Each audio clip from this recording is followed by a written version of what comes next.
Nearly daily protests continue in the Pattaya area as business owners, tourist associations, and employees of restaurants, hotels, bars, nightlife, entertainment venues, and others continue to plead with authorities to lift an alcohol sales ban in the area.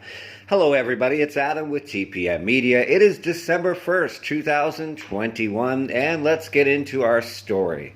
Now, as obviously stated, an alcohol sales ban is still in place in Pattaya despite weeks of protests, pleas, and petitions from various parties and agencies. Now, this alcohol sales ban does not extend to supermarkets or groceries or 7-Eleven, Family Mart, etc.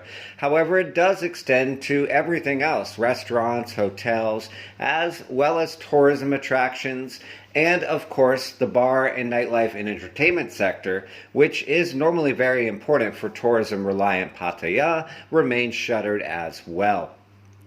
The petitions and protests have come from many different groups, not just bar owners, contrary to belief, but also many groups associated with 8 major tourism associations, hotel associations, restaurant associations, as well as local politicians and opposition parties, all asking various questions about why the ban has continued in Pattaya.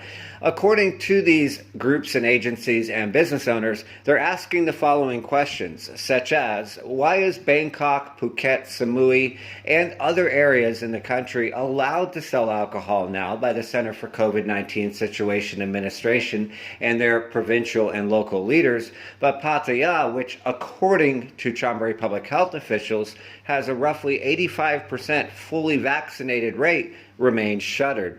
They've also asked why Pattaya continues to have weekly events every single weekend that attracts thousands and thousands of mostly domestic tourists to the area, but regardless of this, the alcohol ban stays in place.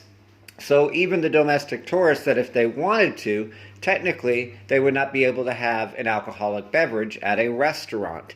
Now, what the groups are asking for is at the bare minimum, at the very least, to lift the ban at hotels and restaurants. Many of them are stating that this will help encourage tourists to come to the area. They feel that the alcohol ban in place has also caused many tourists to skip Pattaya and go to Bangkok or Phuket, which is costing every business sector, even those that have absolutely nothing to do with the bar sector, such as retail, money and customers as people skip the area. Now, although tourism associations have said that the weekend events, such as a fireworks festival recently, brought in a large amount of traffic, they've stated that during the week the city is practically, according to them, a graveyard, and there's very little traffic or customers, and especially foreign tourists who again are opting to go to other destinations because of the well-advertised dry zone. Behind the scenes, Chonburi leaders state that they are continuing to discuss the matter, and the Pattaya mayor has officially thrown his hat in the ring and agrees that the city needs to be given similar rules and exceptions as to Bangkok or Phuket, where technically only restaurants are allowed to sell, but in reality, many bars have become restaurants, or whole areas such as Khao San Road and Bangkok have become so-called exception zones, allowing bars and nightlife to open as restaurants with an easily obtainable Thai Stop COVID Plus license. We will continue to keep you updated, as always, here at TPM Media on the continuing protests and if there are any changes. Thank you for watching and take care of yourselves and each other. Nearly daily protests.